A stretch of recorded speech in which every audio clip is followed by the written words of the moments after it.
जवान मूवी जो शाहरुख खान की आज तक की बेस्ट मूवी है, ये मेरा मानना है।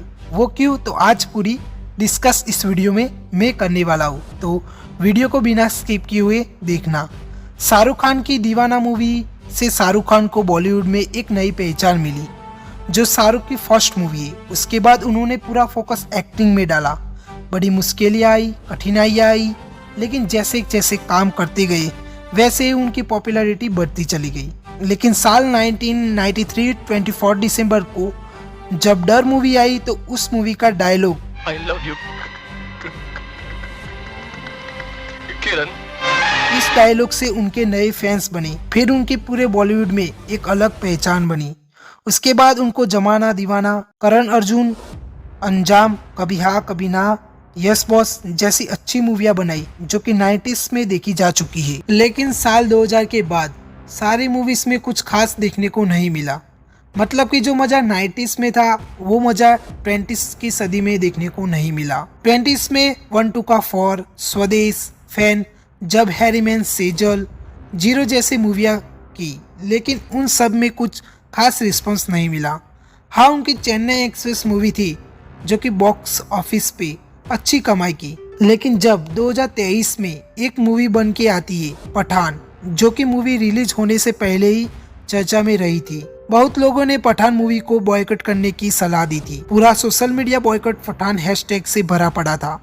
लेकिन बात कुछ ऐसी हुई कि जो लोग नहीं जानते थे कि भैया पठान जैसी कोई मूवी भी आ रही है, वो लोग भी जान गए। मतलब समझे कुछ। बॉयकॉट गैंग ने ही पूरी देश में ढिंडोरा पीटा कि भैया पठान मत देखना। लेकिन उसी मूवी ने बॉक्स ऑफिस पर तगड़ी कमाई की थी, और पठान को हिट कराने में सारा क्रेडिट बॉयकॉट गैंग को जाता है। और बॉयकॉट करने के लिए कोई सॉलिड आर्ग्यूमेंट या कोई लॉजिक भी नहीं था। जस्ट दीपिका पादुकोण का वो सॉन्ग बेशरम रंग में, जो भगवा रंग के कपड़े से बहुत सारे लोगों को प्रॉब्लम हो गई थी, और जस्ट कलर के जरिए बॉयकॉट का नारा लगाया गया था, और तरह तरह के मेम्स वायरल हो रहे थे। जैसे कि अगर भगवा रंग से प्रॉब्लम है, तो संतूर कंपनी का साबुन भी वही कलर से आता है, तो क्या साबुन को भी बॉयकॉट करोगे? ऐसे कई पोस्टें वायरल हुई थी। लेकिन साथ ही में दीपिका पादुकोण को भी सोशल मीडिया में ट्रोल हुई थी। और जैसे ही पठान मूवी रिलीज हुई, उसके फर्स्ट दिन का कलेक्शन 57 करोड़ हुई थी, और लोगों का रिव्यू एंड रिएक्शन काफी अच्छा देखने को मिला था। लेकिन फाइनली पठान ने जस्ट 23 डेज में 505 करोड़ रुपए से भी ज्यादा कमाई की थी। बात करते हैं जवान की, तो एसआरके ने जवान मूवी में भी बहुत धूम मचाई है। इस मूवी ने पहले ही दिन 75 करोड़ का कलेक्शन कर लिया था, और मूवी बोले तो एकदम फाड़ू।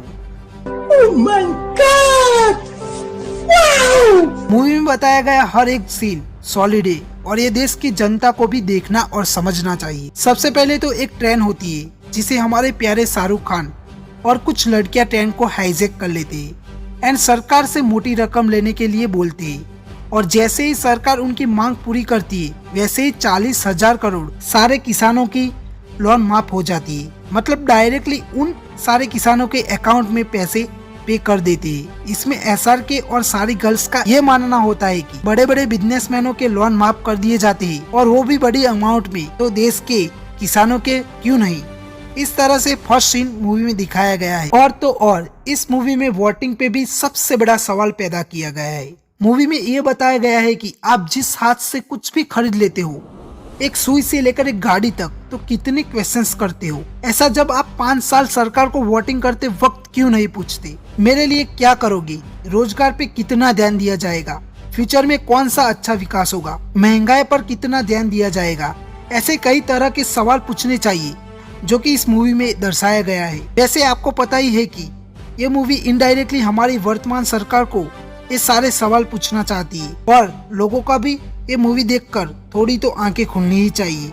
आपको कोरोना का वो हाल पता होगा, जब लोगों की मौतें कैसे हो रही थी, और ज्यादातर आप लोगों को पता ही है कि ये लाशें ऑक्सीजन ना होने के कारण ही हुआ था। तो आप लोग ही बताइए, तब हमारा घटिया सिस्टम और घटिया मैनेजमेंट के कारण हुआ कि नहीं।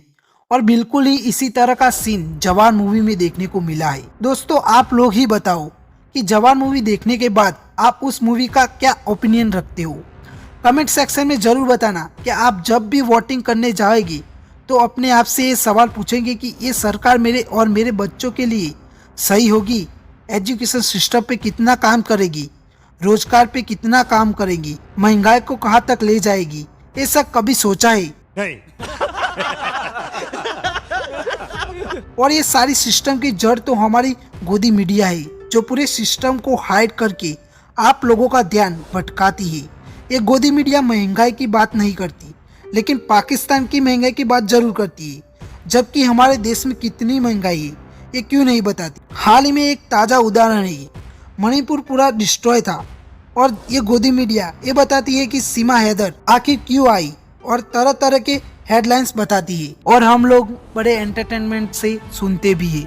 मतलब हमारी भी एक जिम्मेदारी होती है कि हमारे आने वाली पीढ़ी का फ्यूचर क्या होगा, तो हम इस गोदी मीडिया की फालतू में ही टीआरपी क्यों बढ़ाए।